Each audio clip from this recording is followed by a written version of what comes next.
விக்ரமாதித்தன் 7வது கதை. யார் உண்மையான தோழன்? விக்ரமாதித்தன் மீண்டும் வேதாளத்தை மரத்திலிருந்து தூக்கிச் சுமந்து செல்லத் தொடங்கினார்.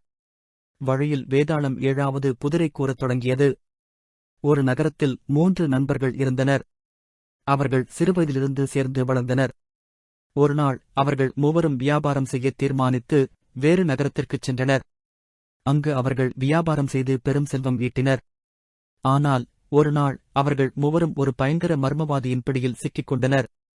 அந்த மர்மவாதி கூறினான், நீங்கள் மூவரும் இங்கிருந்து உயிருடன் பிழைத்துப் போக முடியாது.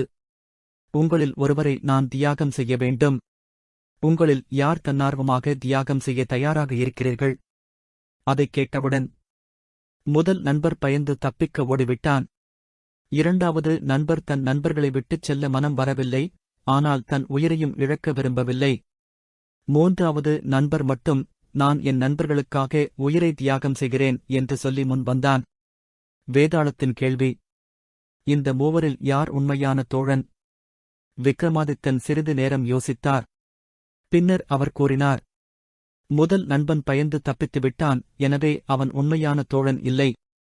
2வது நண்பன் தன் நண்பர்களை விட்டுச் செல்ல மனமில்லை என்றாலும் தியாகம் செய்யத் தயங்கினான். ஆனால் 3வது நண்பர்தான் உண்மையான தோழன். ஏனென்றால் அவன் நண்பர்களுக்காக உயிரைத் தியாகம் செய்யத் தயாரானான்.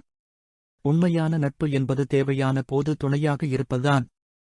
வேதாளம் சிரித்தது. நீ மறுபடியும் சரியான பதில் கூறிவிட்டாய்.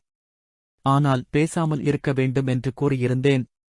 இப்போது நான் மீண்டும் மரத்திற்குப் பறக்கிறேன் என்று கூறி மீண்டும் மரத்திற்குப் பறந்தது.